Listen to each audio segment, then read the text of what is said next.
নিপু, যাদের সাময়িক বহিষ্কার করা হয়েছে তাদের তালিকা প্রকাশ করা হয়েছে কিনা এবং এই শাস্তির বিষয়ে সাধারণ শিক্ষার্থীদের অভিব্যক্তি কি?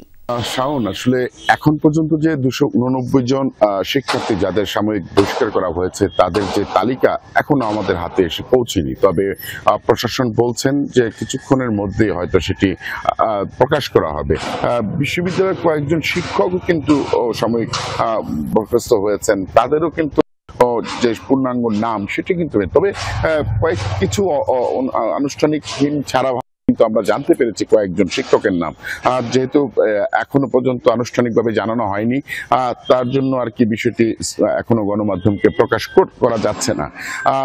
এখন পর্যন্ত সাধারণ শিক্ষার্থীদের সঙ্গে যে কথা বলেছি তারা কিন্তু এই যে আয়োজন, সে আয়োজনে কিন্তু তারা বেশ স্বস্তি প্রকাশ করেছেন। তারা বলছেন যে বৈষম্য বিরোধী ছাত্র আন্দোলনের সময় তাদের উপর যে ধরনের, সাধারণ শিক্ষার্থীদের উপর যে ধরনের হামলা হয়েছিল, যে হামলা করেছিল, কিংবা ডিসির বাসভবনের সামনে রাতের আধারে যে ধরনের হামলা চালিয়েছিল, তাদের যে দাবি সেটি হচ্ছে শিক্ষার্থীরা তাদের যে সেই প্রতিবাদ স্বরূপ তারা কিন্তু দীর্ঘদিন যাবতই তারা এই শাস্তির জন্য আন্দোলন করে এসেছিলেন, প্রশাসনের সঙ্গে বারবার বৈঠক করে এসেছিলেন। প্রশাসনের পক্ষ থেকে কিন্তু তারা বলেছিলেন যে এই বিষয়টি তারা সুষ্ঠুভাবে তদন্ত করে প্রয়োজনীয় ব্যবস্থা গ্রহণ করা হবে।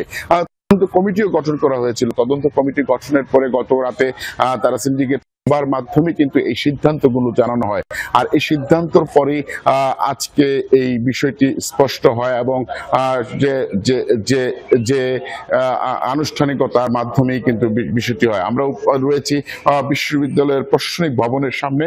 এই প্রশাসনিক ভবনের কিছুক্ষণের মধ্যে কিন্তু জাহাঙ্গীরনগর বিশ্ববিদ্যালয়ের উপাচার্য এসে গণমাধ্যমের সঙ্গে কথা বলার হয়েছেন।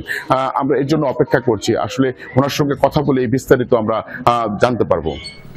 নিশ্চয়ই সেই তথ্যগুলো আপনার মাধ্যমে দর্শকদেরকে জানাতে পারবো। নিপু, অনেক ধন্যবাদ আপনাকে।